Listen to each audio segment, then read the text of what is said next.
자, 리액트 수업을 하다 보면은 되게 수업을 진행하는 입장에서 되게 힘든 것 중에 하나가요. 지금 제가 마지막으로 리액트 수업을 하고서 지금 이거 수업을 지금 또 하고 있는 게 몇 달이 안 됐거든요. 근데 매번 수업을 할 때마다 뭐가 바뀌어요. 버전이 계속 최신 버전을 맞춰서 하다 보면은. 그래서 좀 전에도 이제 에러 체킹 할 겸 이제 돌아다니다가 이제 발견을 한 건데요.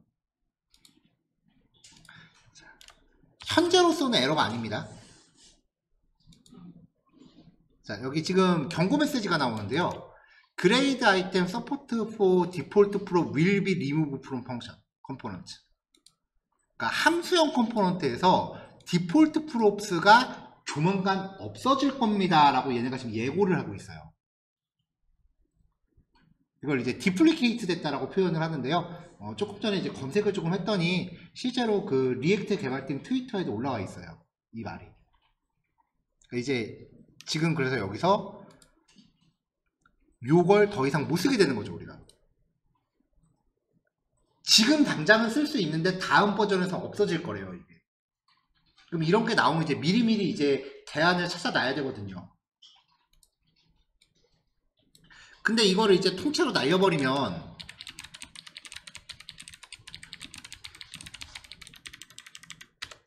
여기가 이제 2024년 08월 24일 기준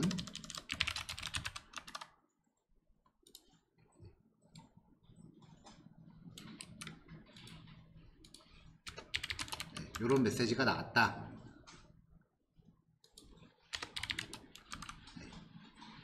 이렇게 하면은 아까 지금 요 예제 같은 경우에 지금 중간중간에 점수값을 전달하지 않는 경우가 있었잖아요. 그럼 이제 거기는 이제 빈값이 되겠죠. 그러면 총점하고 평균을 못 구하게 돼요. 왜냐면 undefined는 계산이 안 되니까.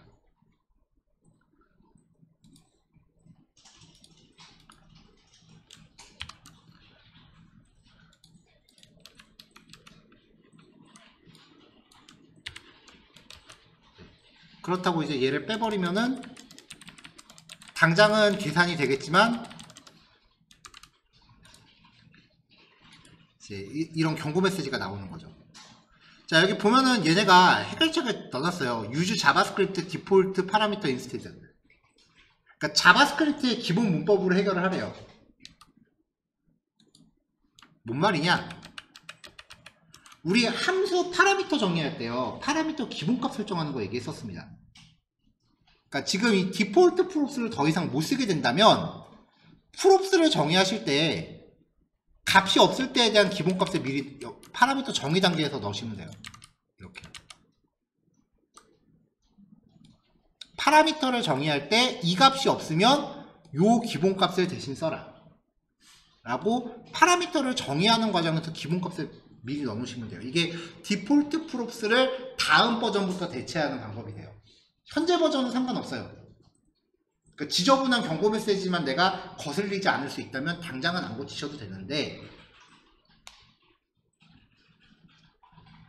우리가 아마 수업 진행하다가 버전이 아마 또 올라갈지도 몰라요. 왜냐면 이제 매 예제마다 프로젝트를 새로 만들고 있잖아요. 그럼 어느 순간부터는 버전이 바뀌면 그때부터 최신 버전을 또 갖고 할 거라고요. 그래서 요 예제는 이렇게 변경을 좀 지금 해주시는 게 좋을 것 같아요. 2024년 08월 24일 기준 디폴트 프롭스가 제거될 거라는 예고에 따라 기본값을 자바스크립트 기본 문법으로 처리함.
자, 넘어가도 될까요?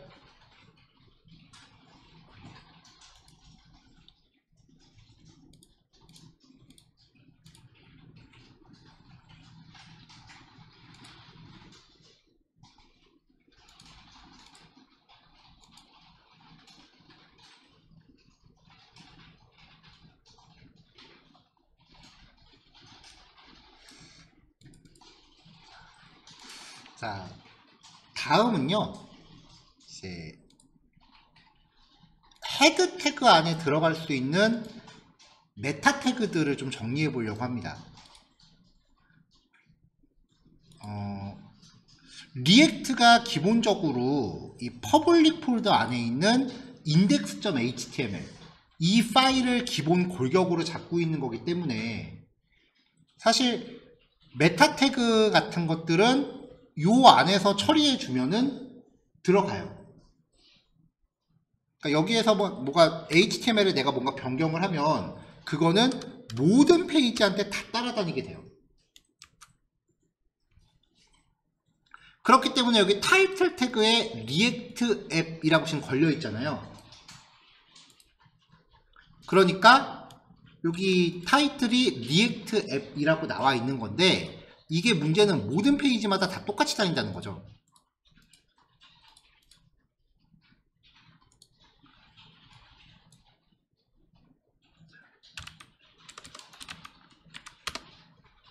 자, 보통 이제 네이버 들어가면 타이틀은 이렇게 네이버로 들어오는데 만약에 쇼핑으로 들어갔다. 그럼 여기 타이틀이 거기에 맞게 이렇게 바뀌잖아요. 페이지마다 타이틀이 바뀌어야 될 필요가 분명히 있는데 현재로서는 페이지마다 전부 다 똑같은 타이틀을 가져갈 수밖에 없고요. 자, 그 다음에 이제 요거는 메타 태그들의 종류긴 한데 제가 HTML 할 때는 뭐 아직 당장 크게 필요가 없는 부분이라서 소개를 안 해드렸어요. SEO라고 하는 부분이 있어요. SEO 최적화라고 검색하면 나오는 부분들인데요. 이게 검색 엔진 최적화에 쓰이는 태그들이에요. 그러니까 검색 엔진에 노출될 때 검색 엔진이 메타 태그 안에 있는 일련의 그 내용들을 긁어가요. 뭐 검색하면은 이 SEO 최적화 관련된 메타 태그들 엄청 많이 나옵니다. 근데 뭐 검색해서 다 일일이 하실 건 없고요. 제가 정리를 컴포넌트 안에 메타라는 파일에 해놓은 거예요. 이게 이제 일반적으로 많이 쓰이는 검색 엔진 최적화 태그들이에요. 여기부터 여기까지요. 자, 메타 하고서 네임으로 들어가는 애들 있죠? 얘네들 디스크립션, 페이지 설명, 키워드는 이 페이지에 대한 검색어, 작성자, 페이지 제목, 저작권 정보, 컨텐츠 언어. 요 정보들은 일반 검색 엔진에서 긁어가는 정보예요. 그 밑에 OG로 시작하는 애들 있죠?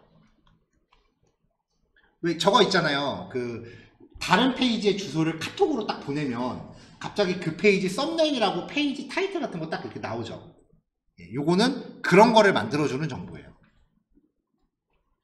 주로 이제 SNS 같은 데서 페이지 공유할 때 긁어가는 정보들이에요. 그래서 여기에는 페이지의 주소와 그 다음에 페이지의 대표 이미지 파일을 정해줘야 됩니다. 제목, 설명, 유형은 웹사이트. 제목하고 설명은 여기랑 똑같이 걸어줘도 되겠죠. 타이틀이랑 요 타이틀 똑같이 걸어줘도 되고요. 그 다음에 여기 제가 구글 웹 폰트도 노토산스 KR 폰트로 이렇게 적용을 해놨어요. 자, 이거를 만약에 이 태그를 우리가 인덱스에다가 집어넣는다라고 하면 index.html에다 넣는다고 하면 모든 페이지가 다 똑같은 내용을 가져가는 거잖아요. 그럼 검색어 하나에 모든 페이지가 다 검색이 돼요.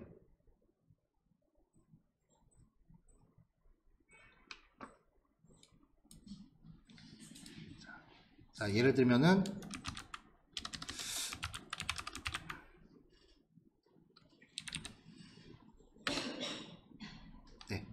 자, 여기 같은 경우는 이건 제가 만든 사이트 아니에요. 여기 같은 경우는 검색하면은 검색어 키워드 안에 이렇게 딱 하나만 나와요. 이게 뭐냐면은 모든 페이지가 메타 태그를 다 똑같이 가져가는 경우예요.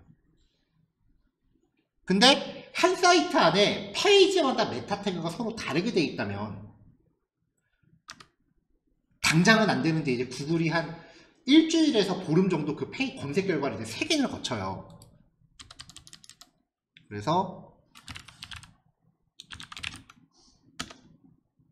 네, 이런 식으로 검색 결과 하위에 서브 페이지들에 대한 인덱싱을 만들어 가요. 이렇게 만들려면 페이지마다 그 SEO 태그가 다르게 들어가야 돼요. 그리고 그 사이트에 대한 검색 결과 더보기, 이런 것도 같이 나오는 거죠. 여긴 제가 한 거예요. 같은 회사인데 사이트를 여러 개 만드느라고 외주를 여기저기 줬더라고요. 그래서 이제 같은 사이트에 대해서 페이지별로 검색 결과를 이렇게 다르게 만들고 싶으면은 페이지마다 그 메타 태그를 다르게 넣어줘야 돼요. 상업 사이트에선 이게 당연히 유리하겠죠. 리액트에서 그 처리를 해주는 패키지가 헬멧이라고 하는 패키지입니다. 자, 그래서 가동 중인 프로젝트를 잠깐 중지하고요.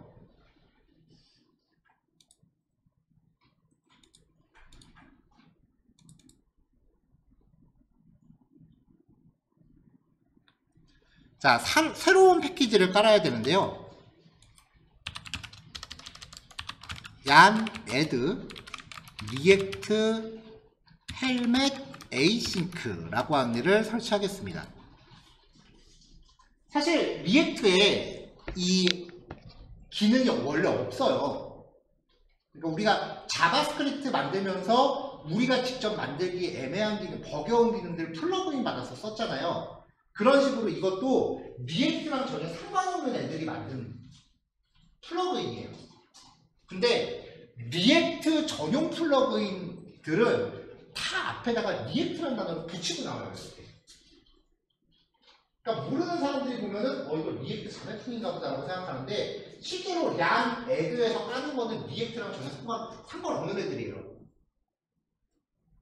그냥 플러그인이에요. 자, 엔터키 쳐서 설치할게요. 자, 설치를 했고요. 이제 얀 스타트에서 다시 가동하겠습니다.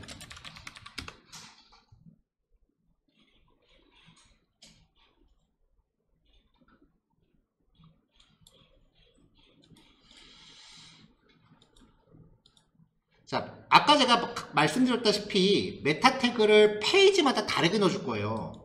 그러니까 페이지마다 이제 뭐가 계속 들어가야겠죠. 자, 그래서 이제 여기에 컴포넌트라는 폴더를 새로 만들고요.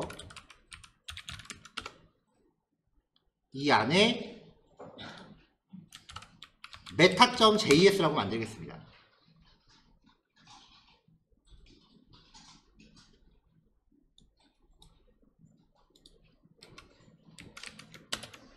자, 기본 컴포넌트 준비하고요.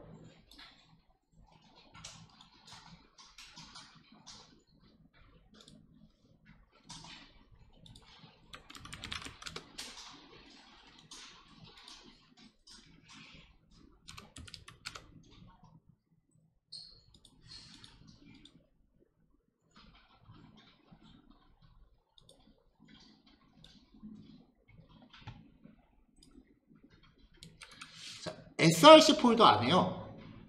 asset이라는 폴더를 하나 만드시고 그 안에 img라는 폴더를 만드신 다음에 그림 파일을 하나 넣어주세요. 그림은 아무거나 괜찮습니다. src 폴더 안에 asset이라는 폴더를 만드시고요. 그 안에 img 만드시고 그 안에 아무 그림이나 하나 넣어주세요.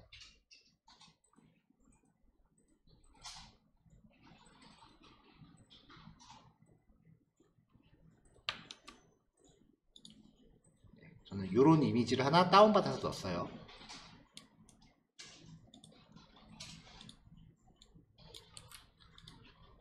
자, 이 파일의 역할이 헤드 태그 안에서 SEO 처리를 할 거예요. 자, 그래서 이제 기본 패키지 참조했고요. 조금 전에 우리가 설치한 리액트 헬멧 에이싱크 안에 헬멧이라고 하는 컴포넌트와 헬멧 프로바이더라는 컴포넌트가 있습니다. 두 개를 같이 참조하시면 되고요. 그리고 아까 그 카톡 같은 거에 이미지 보내려면은 그림 파일이 하나 필요하다 그랬죠? 그 용도로 추가한 이미지도 임포트 하겠습니다. 자, 얘 용도는 SEO 처리용 컴포넌트예요. 프롭스 받을 거고요.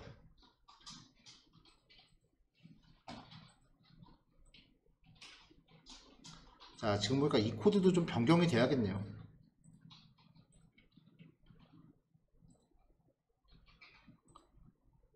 자, 얘를 사용하는 방법은요.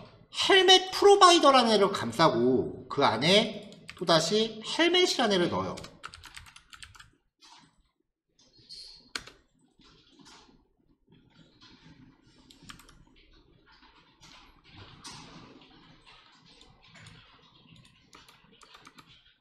기본적으로 이렇게 해놓고요. 이 안에서 그냥 내가 쓰고 싶은 태그들을 넣으면 돼요.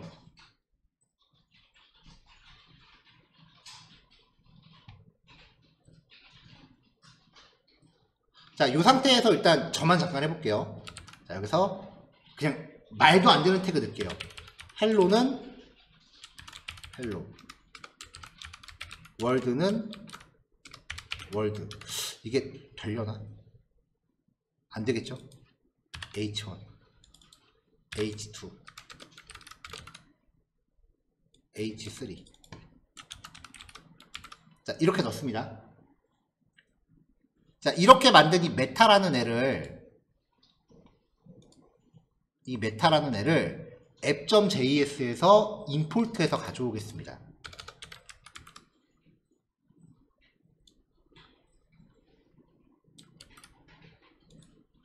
자, 이렇게 해서 이 안에서 아무데나 넣어주시면 돼요. 아무데나.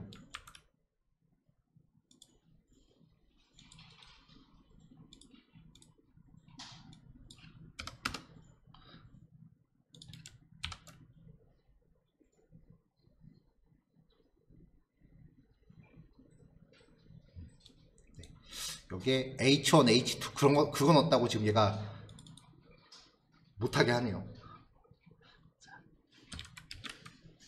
메타로 바꿀게요. 바디 안에 넣는 태그를 넣었다고 지금 에러 난 거예요.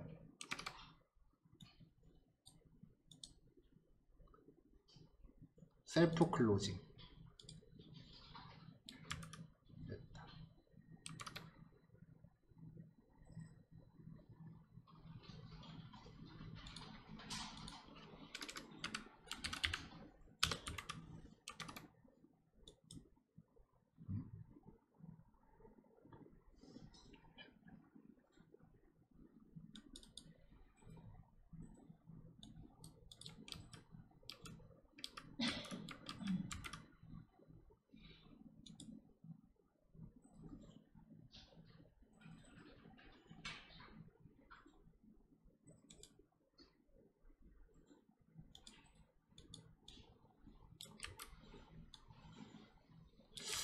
태그를 아무거나 넣어서 그런가? 아, 메타 태그는 안에 내용을 둘 수 없다? 그럼 다시 타이틀 안녕하세요 리액트입니다. 네, 그냥 이렇게만 할게요. 아까 제가 에러가 났던 이유가 뭐냐면은 메타인데 이렇게 썼잖아요. 근데 메타 태그는 이렇게 닫는 태그를 넣을 수 없고 셀프 클로징 해야 된다고. 반드시 이렇게 넣어야 된다고. 그래서 에러가 난 거라서요. 네, 이렇게 해볼게요.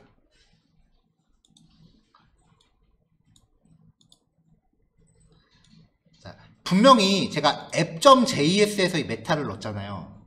그쵸? 이거는 HTML 바디 안에 들어가는 내용이다. 우린 이렇게 인지하고 있죠. 그러면 여기다 메타를 넣었으니까 최소한 요 안에 있는 내용들이 여기서 이렇게 사용이 되는 걸 거 아니에요. 근데 헬멧과 헬멧 헬멧 프로바이더와 헬멧 안에 있는 애들은요, 요 위치에 표시되는 게 아니라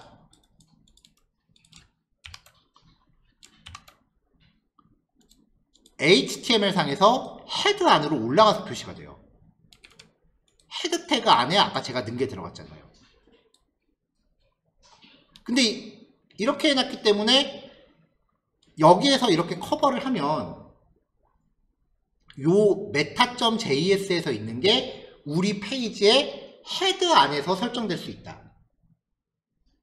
그럼 여기서 props를 지금 받고 있죠? 그럼 props에서 props.title이라고 표시되는 값을 바꿔버리면 app.js에서는 타이틀 값 안 줬어요. undefined.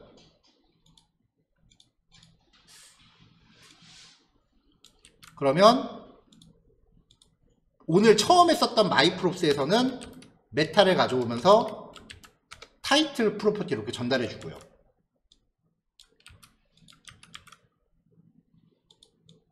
자, 이게 직접 정의한 컴포넌트 참조하고 있는 거죠.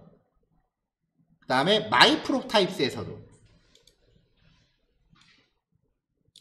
여기서도 메타를 가져와서 여기서 이렇게 타이틀을 넣어주고,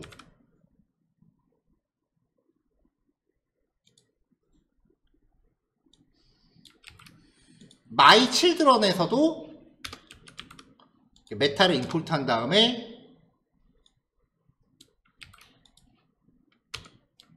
여기서 이렇게 메타를 넣어주고,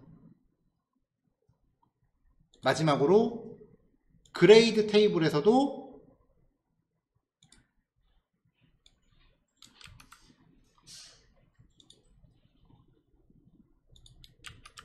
메타를 가져오고, 임포트 순서는 상관없습니다.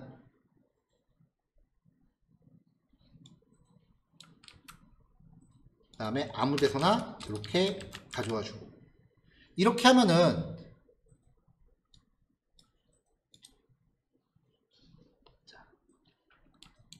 이게 아무리 바디 안에 출력되는 내용이라고 하더라도 이 헬멧 프로바이더와 헬멧, 이 컴포넌트들의 역할은 이게 진짜 이 위치에서 출력되는 게 아니라 이 내용을 헤드 태그 안으로 올리는 기능을 한다 그랬죠. 그러면서 타이틀 프로퍼티를 줬어요. 그럼 이 타이틀이라는 값은 props로 전달이 될 거고, 이 props가 타이틀 태그를 처리하고 있으니까 페이지마다 이 값 다 다르게 주면은 화면마다 타이틀을 다 다르게 설정할 수 있게 되는 거죠. 그래서 얘는 myprops.js, 얘는 myproptypes.js, 얘도 mychildren.js, 얘는 성적표 데모. 페이지별로 타이틀을 다르게 가져갈 수 있어요.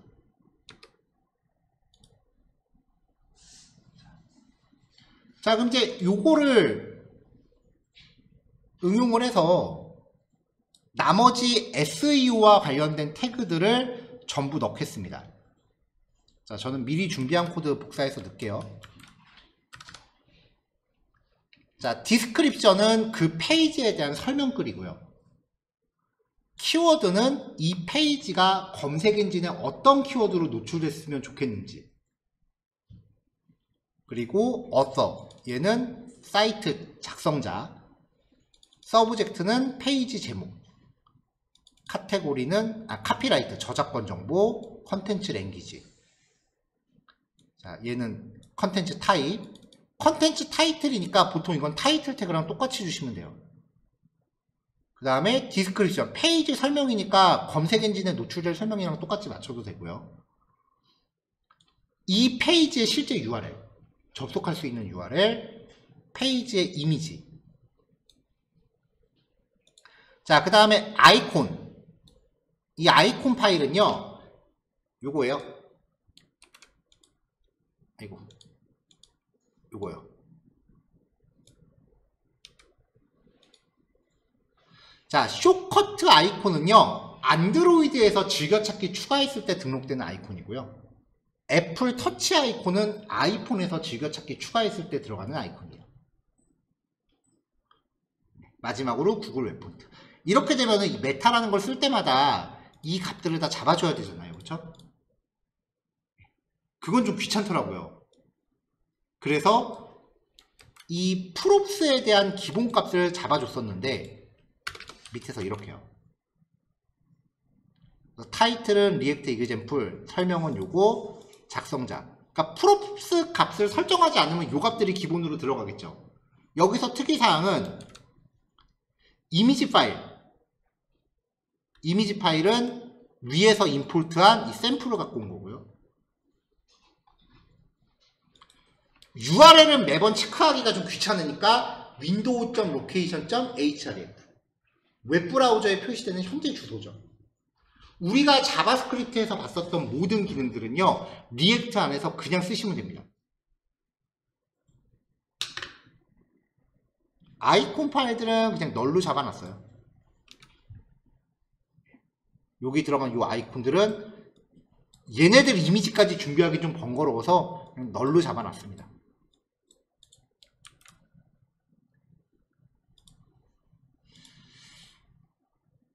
자, 그러면 이제 인덱스 app.js에서 그냥 메타라고만 해주면 여기 설정되어 있는 기본 값들이 그냥 쪼르륵 작업이 될 거예요. 마이프롭스에서도 필요한 정보만 세팅해주면 여기는 타이틀이랑 디스크립션만 줄게요. 그럼 나머지는 메타에 있는 기본 값들을 그냥 쓰게 되는 거죠.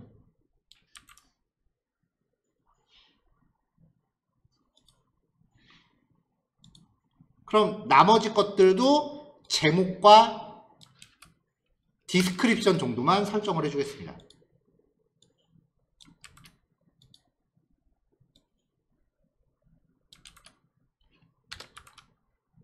my children 마지막으로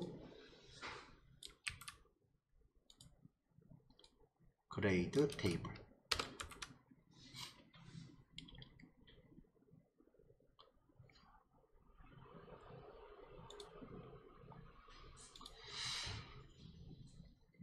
자, 이렇게 하면 이제 새로 고침하고요.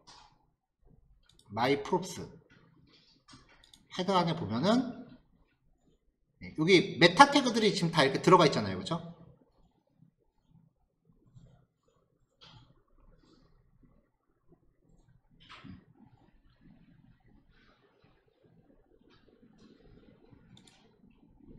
여기 디스크립션 설정한 것도 페이지마다 지금 바뀌는 거 확인되시죠?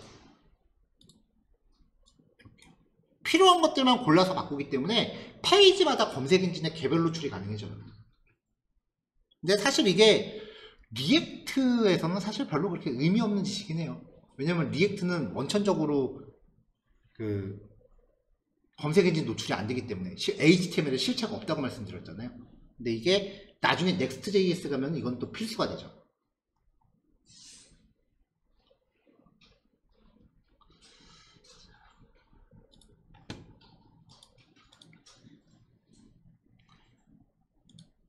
자, 이제 마지막으로요. 지금 배포해드린 실습 예제랑 제가 오늘 진행한 예제가 다른 부분이 하나 요거예요. 자, 기본적으로 이제 함수 컴포넌트에서 뭔가 리턴을 할 때는 반드시 이렇게 코드를 접었을 때 태그가 한 덩이만 나와야 돼요. 이게 절대 규칙이에요. 그러니까 여기에 만약에 나는 태그를 두 덩이를 이렇게 만들었다. 그러면 에러 나요. 무조건. 반드시 태그 한 덩이만 리턴해야 돼요. 그러다 보니까 나는 태그 두 덩이가 필요한데 그러면 이거를 새로운 태그로 감싸셔야 돼요. 그래서 리액트 사이트의 단점이 쓸데없이 div 중첩이 많이 돼요.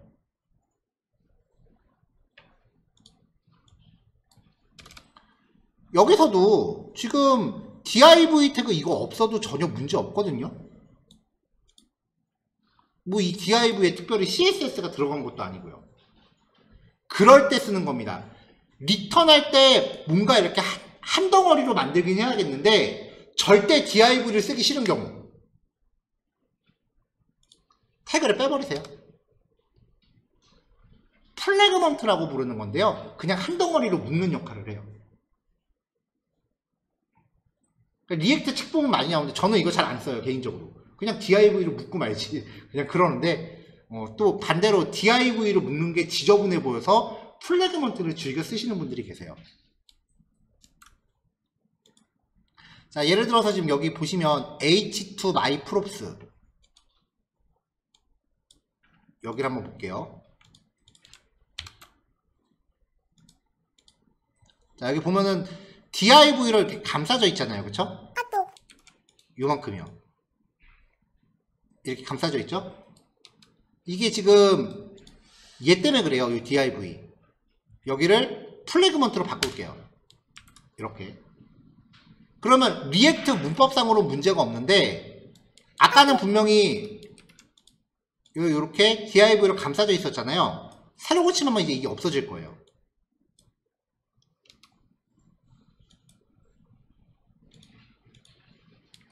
그쵸? 아까 감싸고 있던 DIV가 없어졌죠. 이런 용도예요. 그러니까 DIV로 감싸는 게 나는 좀 찝찝하다 싶으시면 플래그먼트 쓰시면 되고, 이거는 좀 생소해서 싫다라고 하시면 그냥 DIV로 묶으시면 돼요. 별 차이 없어요. 대신에 이렇게 되면 이제 쓸데없는 DIV 중첩이 많아지니까 CSS 작성할 때 자식 선택자는 가급적 비추. 왜냐면 자식 선택자는 한 칸 한 칸 다 일일이 들어가야 되잖아요. 그래서 웬만하면 자손 선택자. 예, 그걸로 이제 처리하시면 되겠죠. 자, 오늘은 요거까지 진행할 건데요. 이 메타 파일은 일단 내용은 이렇게 돼 있는데 아까 말씀드렸다시피 여기 디폴트 프롭스라고 하는 게 지금 이제 다음 버전부터 못 쓴다라고 돼 있잖아요. 그러니까 이 코드는 어차피 좀 고쳐야 되거든요.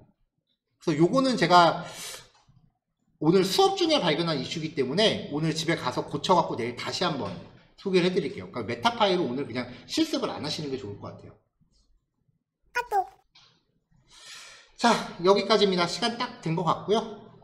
오늘 여기까지 해서 정리하고 내일은 이제 CSS 적용하는 방법 소개해 드릴 겁니다. 내일 중요도가 매우 높아요. 왜냐면 프론트 개발자가 아니라 일반 퍼블리싱을 하신다고 해도 내일 진도까지는 숙지하시는 게 좋아요. 왜냐면 요즘 웬만한 퍼블리셔들도 리액트 요구하는 데가 많아요. 자, 여기까지 하겠습니다. 수고하셨습니다.